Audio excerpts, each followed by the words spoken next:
Deep under the freezing dark waters of a remote Scottish lake, something massive is hiding. Last week, a diver exploring the murky shallows of Loch Porgastale spotted a piece of ancient pottery resting on the bottom.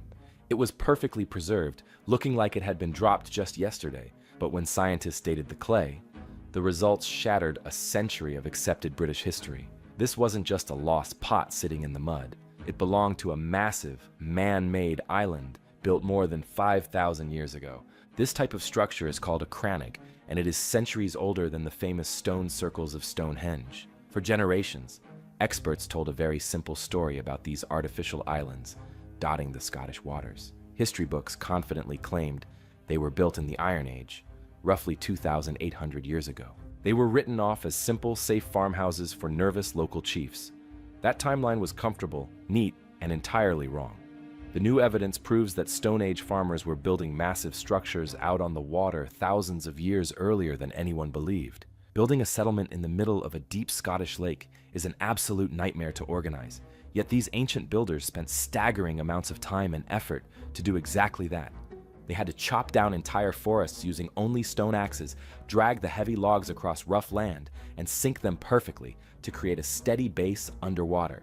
For reference, today's engineers need heavy machinery, steel walls, and massive water pumps just to build a stable platform in similar waters. So why would a simple farming society go to such extreme lengths to build an island from scratch? The answer involves a completely new way of looking at the lake bed. For decades, researchers faced a huge problem trying to study these underwater ruins. Shallow lake water is incredibly hard to map. It's full of thick mud, blinding reflections, and dense weeds that mess up traditional sonar. To get around this, a team from the University of Southampton came up with a custom underwater camera system. They strapped two high-resolution cameras to a frame and swam them directly over the site. By stitching together thousands of photos, they built a flawless digital 3D model of the entire island. What they found completely rewrote the history of the region. From above the water, the Loch Porgastale crannog just looks like a messy pile of rocks dumped into the lake. But the new digital models peeled back the mud to reveal a highly complex wooden platform underneath. Measuring a massive 75 feet across, this timber foundation was carefully woven together with branches and huge logs. It wasn't just a random pile of stones. It was a carefully planned wooden stage anchored straight to the lake floor. The sheer effort behind this Stone Age project is genuinely mind-blowing. To build a solid platform that wide requires hundreds of massive trees, all chopped and moved without the help of wheels or strong work animals like horses. We are talking about thousands of hours dedicated purely to cutting and weaving wood in the freezing wind. These people were everyday farmers, yet they managed to organize a massive workforce to pull off a highly complex building project. It immediately challenges everything we thought we knew about how they lived and who was in charge. This completely changes how we view early European farmers. Experts have long treated these ancient people as capable, but assumed they stuck to building on dry land, things like standing stones or grave tombs. But creating a massive artificial island requires a totally different understanding of heavy weights, shifting water, and how materials rot. The fact that their wood has survived completely intact for 5,000 years proves they knew exactly how to preserve timber underwater. It forces us to ask what else the experts missed while they were only looking at the dirt. And then there is the strangest detail of all, hiding in the mud around the island's edge. The divers pulled up hundreds of pieces of ancient pottery, including beautifully crafted bowls and jars that still had traces of food inside. These weren't just broken trash thrown away, they were large, nearly whole pots that were deliberately placed into the water. You do not accidentally drop hundreds of perfect jars off the side of your island over the years. This strongly suggests the island was never just a normal house, but a special gathering place for repeated ancient rituals. The discovery of a sunken stone walkway linking the island to the shore adds another bizarre layer to the mystery. This pathway meant access to the island was strictly controlled, forcing anyone visiting to walk a specific narrow line across the dark water. If this was just a safe place to sleep and eat, a basic wooden bridge or a few small canoes would have been a million times easier to make. But this massive stone walkway feels permanent and deliberately theatrical. If they weren't hiding from attackers, who or what were they building this water fortress for? The timeline of Loch Porgastale reveals a deeply unsettling human obsession with this specific spot in the water. After the original builders laid the wooden foundation, the site sat completely alone until the Bronze Age, when a totally different society arrived. Around 2,000 years later, these new people dumped huge amounts of stone directly onto the ancient wood to build the island back up.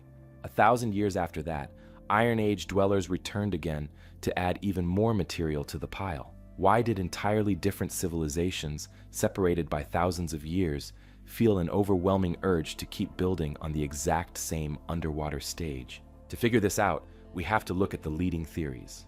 The first and most obvious guess is defense.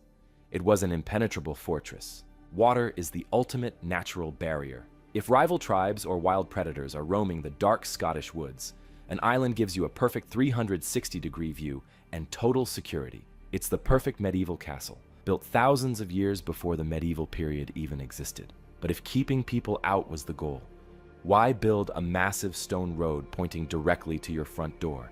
That stone walkway completely ruins the fortress idea. It acts like a giant neon sign guiding anyone straight from the shore to the platform. This brings us to theory number 2, wealth and power. Forcing a massive group of people to chop down huge trees and drag them across rough land takes serious authority. Maybe a rich, elite family built this floating palace to literally elevate themselves above the common farmers working in the mud. But when experts look for the everyday garbage you would expect from a wealthy household, the theory completely falls apart. People living in a house make a lot of trash over time. You expect to find thick layers of butchered animal bones, broken tools, and cooking fire ash squished into the lake bed. Instead, divers found dozens of massive, perfect clay pots. These were heavy, beautifully decorated vessels showing zero signs of everyday wear and tear. They weren't dropped by accident. They were carefully and deliberately placed into the water. So if this wooden platform wasn't a fortress, and it wasn't a house, what exactly were they doing out there? The sheer nightmare of building it offers a massive clue. To make the base, workers had to stand in deep, freezing water while driving huge wooden logs straight down into the mud. Then they wove tons of branches and heavy rocks between the logs to build a stable floor. For reference, modern engineers use steel walls to push water out of the way before building something like this. These ancient builders got the exact same result, using only stone tools and raw muscle. But why endure the agonizing pain of underwater building just to drop perfect pots into a freezing lake? The overwhelming consensus is now shifting toward rituals. The lake wasn't a problem to solve, it was a sacred boundary. The builders made that stone walkway specifically to force a transition from safe, dry land out into a dark, isolated world of water. When scientists tested the residue left inside those sunken pots, they found traces of wheat, dairy, and meat. They were carrying massive feasts out onto the water and offering them to the lake itself. The physical artifacts left behind are so perfectly preserved that they paint a remarkably vivid picture of exactly how this was done. We don't have to guess what this ritual looked like. The archaeology forces us to picture a very specific solitary moment on the water 5,000 years ago. A lone figure stands at the edge of the shore, holding a clay pot the size of a modern beer keg. The vessel is incredibly heavy, packed tight with roasted grain and animal fat. The freezing Scottish wind cuts right through his woven clothes as he steps onto the rough stones of the walkway. The dark water churns just inches below his feet. He walks the narrow path until he reaches the wooden platform floating near the center of the lake. The timber groans slightly under his weight. He doesn't live here, and neither does anyone else in his community. This platform exists solely for the exact ritual he is about to perform. He kneels at the edge of the wetwood and lowers the heavy pot directly into the freezing water. It sinks fast into the dark depths, disappearing into the mud. It is a single, quiet act, but it is one that his descendants will faithfully repeat for the next 3,000 years. When you pull back from that haunting image and look at the sheer mechanics of the site, you realize this changes the entire timeline of human history in Britain. We are taught to view this era as a time of crude survival where people only built simple things on dry land. Yet these communities deeply understood how submerged wood resists rotting. They planned and built structures that outlasted the Roman Empire by thousands of years. They weren't just barely surviving the harsh landscape, they were actively transforming it to fit their complex belief systems. If they could build artificial islands 5,000 years ago, What else did the experts completely overlook? Science is far from done with these sunken structures. Researchers estimate there are nearly 600 known artificial islands scattered across Scotland and Ireland. For decades, almost all of them were written off as relatively recent Iron Age builds. Now that assumption is completely shattered, and archaeologists essentially have to start over. Be wary of anyone claiming we have the full picture of ancient history. Every dark lake and muddy bog could be hiding a massive Stone Age site, just waiting for the right sonar equipment to find it. The timeline of human ambition is far older and far more complex than we ever gave it credit for. We assumed these people lacked the tools, the math, and the organization to conquer the water. We assumed they stayed firmly on the shore. We were completely wrong. There might be dozens more of these massive floating platforms out there. Other ancient structures are still resting deep in the freezing lakes, waiting to be found and waiting to reveal the next chapter in the story of exactly where we came from.